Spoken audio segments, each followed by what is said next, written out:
জোর করে অনুরোধ করছি, এই মসজিদটা চলে গেলে নতুন করে মসজিদ করার মতো ক্ষমতা এদের নাই। মসজিদের তলার অর্ধেক অংশ মাটি জলে চলে গেছে, তলাতে কিছু নেই, আর শেষ হয়ে গেছে।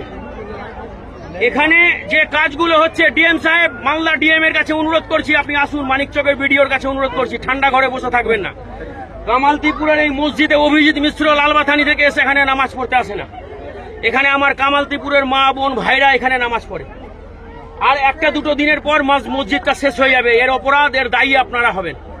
কেননা আজকে যে আমি দেখতে এলাম, যে মাটিটা দিয়ে কাজ হচ্ছে, এই এক বস্তাতে এক ডালি করে মাটি আছে মাত্র, তার দাম 64 টাকা। আমার ট্যাক্সের টাকা, আমার ট্যাক্সের টাকায় গোপালপুরের মানুষদের ব্রাশ করে, সেই ব্রাশেরও ট্যাক্সের টাকাতে এই মাটিটা ফেলা হচ্ছে, কাজ হচ্ছে।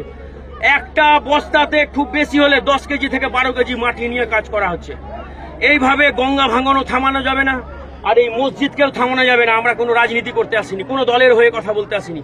আমার অনুরোধ হাত জোর করে ডিএম সাহেবের কাছে, মানিকচক বিডিওর কাছে, বিধায়িকার কাছে, যেভাবে চুরি এখানে পার্থবাবুর নেতৃত্বে হচ্ছে, কন্ট্রাক্টর, এখানকার যারা মুন্সিরা আছে দাঁড়িয়ে থেকে লুট করছে গোপালপুরের মানুষকে, হাত জোর করে অনুরোধ করছি, এই মসজিদটা চলে গেলে নতুন করে মসজিদ করার মতো ক্ষমতা এদের নাই।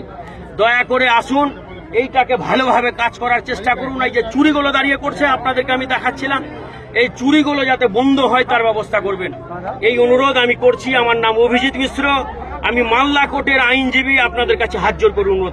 ওপরকার তোমরা ভিডিওটা দেখো ভাই, বেশি বেশি করে শেয়ার করবে, লাইক কমেন্ট করবে, আমাকে না জানি ভাইরাল করে দাও, আমি সবকে দেখবো ভাই। প্লিজ তোমাদের কথা দিলাম আমি, আজকে ভিডিওটা অবশ্যই দেখো ভাই, ওপরকার ভিডিওটা তোমরা।